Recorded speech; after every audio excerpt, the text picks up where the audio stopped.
Hey, ne oldu bu? Assalomu alaykum obunachilar. Bugun Yangi bozor sentrdaman. Dehqon bozorining oldida Oltinko'l kafeni bilasizlar. Shu yerda suzma palov 30 ming so'm bo'pti. 30-noyabrgacha amal qiladi. Agar yeyman desangiz, dastlabki qildiraman desangiz, pastda telefon nomerini qoldiraman, bog'lanaverasizlar. Hozir sizlarga palovni ko'rinishi, kim pishiryapti, nega gapsiz hammasini podrobni sizlarga tushuntirib o'taman. Hamid aka, assalomu alaykum.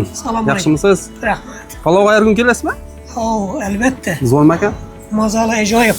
Anjir palov. Bugundan 30-chislagacha 30 ming so'mdan bo'ladi palov. Молодец. Yaxshisizmi? Yaxshi Ish pishiryapsizmi? Tamam, xohlasa. Ha. Şöyle xizmatdamiz, elma xizmatida. Necha kilo bosib turibsiz? Qanday mo'dan bo'lib palov? Lazerdanmi? Hozir 10 kilo bosib turibmiz. Avan lazer 3 dan. Ajoyib suzma palov, ha?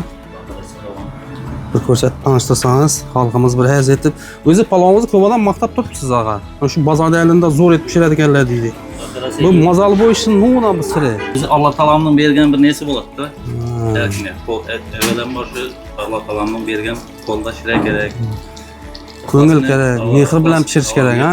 Ixlos bilan pishirish kerak palov. Ko'ngil toza bo'lishi kerak, ha? Toza bo'lishi kerak. Suzma palovimiz bu yerga 12 da tayyor bo'ladi.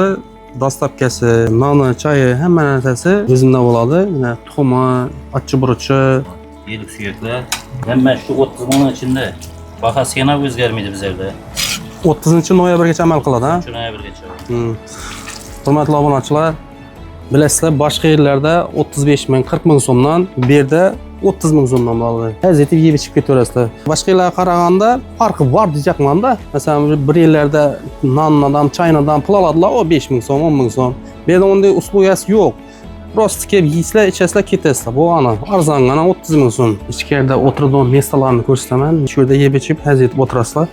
Salatimiz 2 xil bo'ladi. Karamli va turupli bo'ladi. Bundan tashqari boshqa ovqatlar ham bor bu yerda. Taomlari bor. Somsa deysizlarmi, shashlik deysizlarmi, baliq deysizlarmi, hamma narsalar bo'ladi. Nechagacha ishlaydi bu yer? Kechki 10gacha ishlaydi. Azon 10dan kechki 10gacha xizmat qiladi. Xonalar ham bor mana. O'tirmagan shu 15 kishimi, 10 kishimi o'tiradi. Tapchalli, konditsioner bor, batareyalar, gazli hamma narsa bor. Bemalol o'tirib yeb ichib ketaverasizlar. Shunda bir ajoyib bir post sap bering. Qarang, yog' bo'lmasin, yashirli bo'lsin.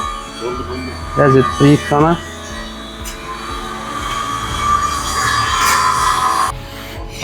Hey, ne oldu bu?